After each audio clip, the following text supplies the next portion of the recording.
gukubita mu binyamakuru ngatigise imbuga nkoranyambaga, abandi barashakisha njyewe ndandika, abandi baravuga njyewe ngatunganya. Aho nkojeje ibirenge imibare irahinduka, vibe ikazamuka, nukuri kwari kuri hanze kukajya agaragara. Ntago ndi umunyamakuru usanzwe. Numwe mu mwuga kakanya navuga ko ugezweho muri iki gihugu cyacu, uraguha platform, urakugaragaza abantu bakumenye, kandi iyo wamenyekanye igikorwa icyo ari cyo cyose wakora kiragenda iyo wamenyekanye neza. Kandi sinema ni kimwe mu bintu cyakugaragaza neza, cyaguha abanyarwanda benshi bakagukunda bakagushyigikira. Ikindi ni umwuga uri kugenda utera imbere ugereranyije n'imyaka yashize, kandi ni umwuga mugari. Ni umwuga utavuga ngo ni abantu abanaba, kuko impano ziratandukanye. Amafoto meza, filime documentaire, kuzamura imbuga nkoranyambaga, YouTube, Facebook, Instagram n'izindi. Nta handi wabisanga atari kuri Prosper Picture. Duhamagare kuri 0784707605 Kigali. Inyamaswa y'ikaramu n'indangururamajwi, inkuru gukubita mu binyamakuru ngatigise imbuga nkoranyambaga, abandi barashakisha njyewe ndandika, abandi baravuga njyewe ngatunganya. Aho nkojeje ibirenge imibare irahinduka, vibe ikazamuka, nukuri kwari kuri hanze kukajya agaragara. Ntago ndi umunyamakuru usanzwe, nita architect of content. Ndi wa muntu ucuranga amagambo akayabyaramo inkuru, wa wundi uvuga inkuru zikagera ku ndiba y'umutima. Idani wa mu content creator w'u Rwanda rwabyaye, uzwiho kuvugisha ukuri n'ubuhanga budasanzwe. Listen, this is not a drill, it's a lifestyle. Hano ku Mashusho TV amakuru tuyasoma mu nkovu z'ibyamamare. Ndabasuhuje, mugira amahoro abakunzi b'Amashusho TV. Yes, uvuze ko ngo uri mwarimu, ndetse uvuze n'ahantu ukorera yaba kuri Instagram ndetse na YouTube channel yawe. Ese kuba uri mwarimu wigisha iki mu buzima busanzwe? Ubuzima busanzwe ndi umwarimu wigisha amasomo y'ubumenyi rusange ku mbuga zanjye nkoranyambaga, ariko nkaba n'umwarimu mu buzima busanzwe aho nigisha economy na geography. Yego. Aha. Ndumva ni igikorwa cyiza cyane watangije cyo kwigisha abantu, cyane cyane ndi kumvamo geography n'ibindi bintu bigiye bitandukanye. Akenshi iyo urimo kwigisha muri commentaire zawe ukunda kubona abantu baba baguhereza, ese usanga ari nk'urubyiruko cyane cyane ushishikajwe no kureba ibintu ukora, cyangwa mu buzima busanzwe abantu bose barushaho gukurikirana? Kuvuga ngo mu bijyanye na comment zigaragara nyuma y'ibiganiro tuba twakoze, akenshi urubyiruko ntabwo rurabiha imbaraga cyane. Urubyiruko ntabwo rubyitayeho cyane, ariko harimo bamwe babikurikirana kandi ubona bashishikajwe nabyo. Ariko njyewe imbaraga zanjye ahanini target yanjye ni ku rubyiruko n'ubundi. Kuko urubyiruko nirwo rukwiye kumenya cyane, kuko urubyiruko akenshi rushobora kwicwa no kutamenya ibintu bitandukanye, ubumenyi butandukanye. Ugasanga mbese bakeneye abantu, cyase dukeneye nk'urubyiruko, dukeneye abantu bahozaho mu kutwigisha amasomo asanzwe, amasomo y'ubuzima bw'isi. Mbese muri rusange nubwo target yanjye ntarayigeraho, target yanjye n'undi ni urubyiruko mu kwigisha. Ariko imibare iracyari mito, usanga ahubwo abantu bakuru aribo bakubwira ati courage. Birumvikana. Akenshi rero buriya mu buzima abantu bakunda gukora ibintu bitewe no gushaka inyungu, sibyo? Ushaka ubundi mu buzima busanzwe hari ikindi kintu waba ukora gitandukanye n'ako kazi ko kuri YouTube channel yawe?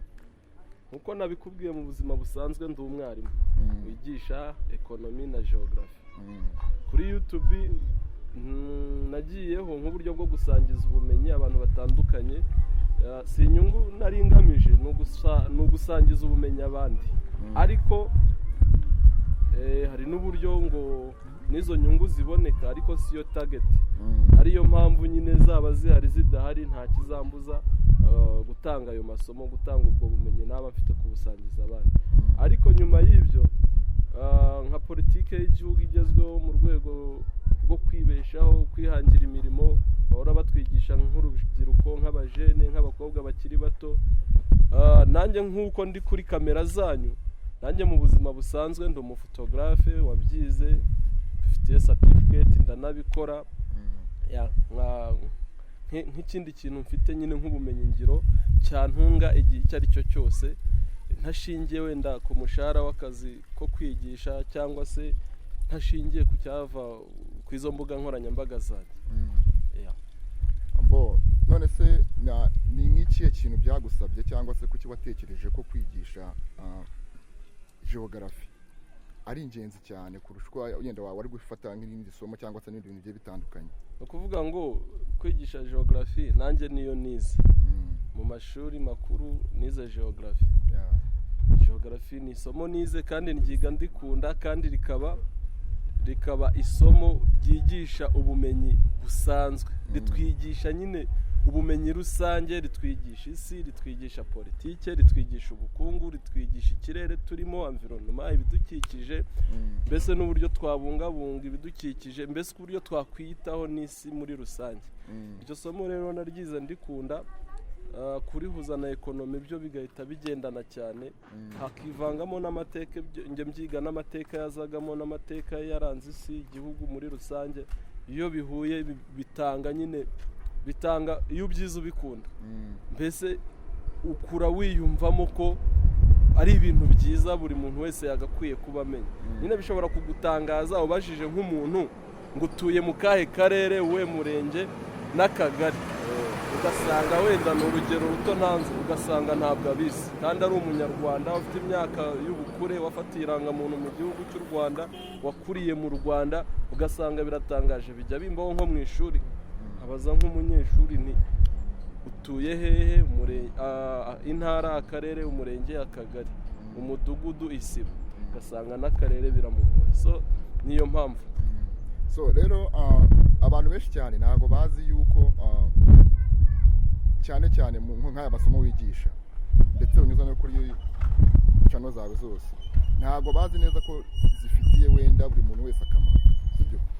Ndagira ngo ubwire nk'umuntu cyangwa se nk'urubyiruko muri rusange, kuko n'ubundi bavuze ko ari rwo ushaka ko rwaba success cyane ku kiganiro utanga. Ni nk'ikihe kintu wabwira urubyiruko kugira ngo narwo rubashe kuba rwakumva yuko ibintu ukora ari ingenzi? So ni urugendo rurerure kandi ntabwo biba byoroshye. Kwigisha biragora, ariko kwigisha ni uguhozaho. Ikintu nasaba urubyiruko ni ukutinangira, ni ugukurikiza inyigisho bahabwa, bakabasha guhitamo inyigisho zibafitiye umumaro n'izitabafitiye umumaro. Inyigisho dutanga rero ni izifitiye umumaro, ni izigisha ubumenyi rusange bwaguhesha amafaranga, bwaguha ubumenyi ukajijuka ugasirimuka. Urubyiruko nkaba ndusaba gukunda ibintu byacu, ibintu by'abantu babafitiye umumaro, aho kwirirwa ku mbuga nkoranyambaga bareba ibintu bidafite umumaro, ngo bari gukina utudege, bari kureba amashusho y'urukozasoni, bari kureba inkuru ngo byacitse. Bagafata n'umwanya ku mbuga nkoranyambaga bareba ibintu bibafitiye umumaro, byabahindurira imitekerereze, byabahindurira ubuzima, byatuma bajijuka, byatuma banamenya amafaranga. Nimba wenda mumubwira nti nubwo ndi umwarimu ntabwo bihagije, mfite n'ubundi buryo nabonamo amafaranga mu gihe ku ishuri wenda bitameze neza, cyangwa se mfite ubundi buryo nabaho niyo wenda kwigisha byaba bitari gukunda. Nabo rero nabashishikariza kwiga kumenya ndetse no gushaka ukuntu bakwiga ibintu bibahesha amafaranga, kwihangira imirimo, amasomo y'ubumenyi ngiro, nyuma y'amasomo asanzwe, nyuma y'ubumenyi ariko n'ubumenyi ngiro. Ibintu byo kuvuga ngo ndo urubyiruko ndasaba ama megabyte, ndasaba ama unite yo guhamagara, bakihangira imirimo. Leta yarabyoroheje, hari ibigo byinshi bifasha abanyeshuri kwiga imirimo, amasomo y'ubumenyi ngiro ku buntu. Hari aho wenda banishyura ariko ntibishyure menshi. Icyo waba ushaka kwiga cyose, hari imiryango myinshi itegamiye kuri leta ifasha abantu bashaka kwiteza imbere, hari ibigo by'imari bifasha abantu bashaka kwiteza imbere.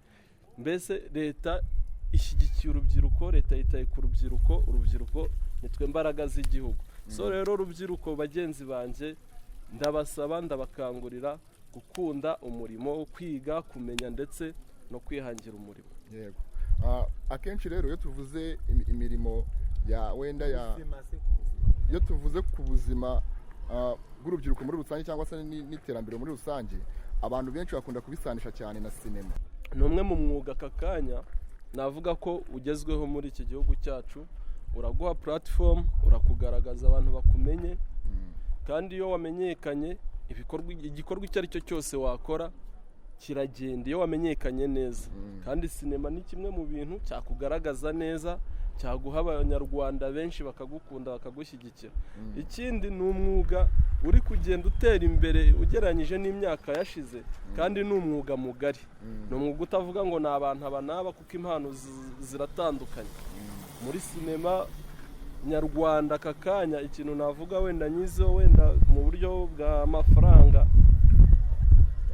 ava mu uwo mwuga ntabwo biragera ku rwego rwiza, ariko uwo mwuga uri gutanga kumenyekana.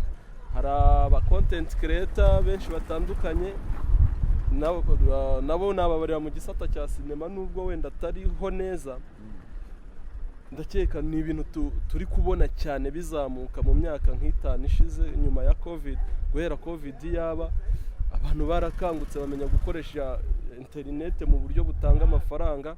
Rero rubyiruko nshuti zanjye, nimba uzi ko ufite impano runaka, tinyuka ushaka ukuntu ugaragaza iyo mpano. Abanyarwanda bakeneye bariteguye kugusapotinga, abanyarwanda bariteguye kugusapotinga kuko ingero zirahari. Nawe hari abantu ugiye uzi kandi batangiye bahereye hasi kandi hashoboka. So rero we tinyuka, wegere umuntu uzi yagufasha uwo ari we wese, cyangwa se ugishe n'inama. Wanaca ku izo mbuga ku izo platforms zacu ugatanga igitekerezo. Hari igihe wenda mba ntacyo nagufasha njyewe wenda ako kanya, ariko nakurangira umuntu akagufasha ku rwego waba uri guheraho rwose. So mutinyuke, nicyo nabasaba ku mpano zanyu mufite zitandukanye.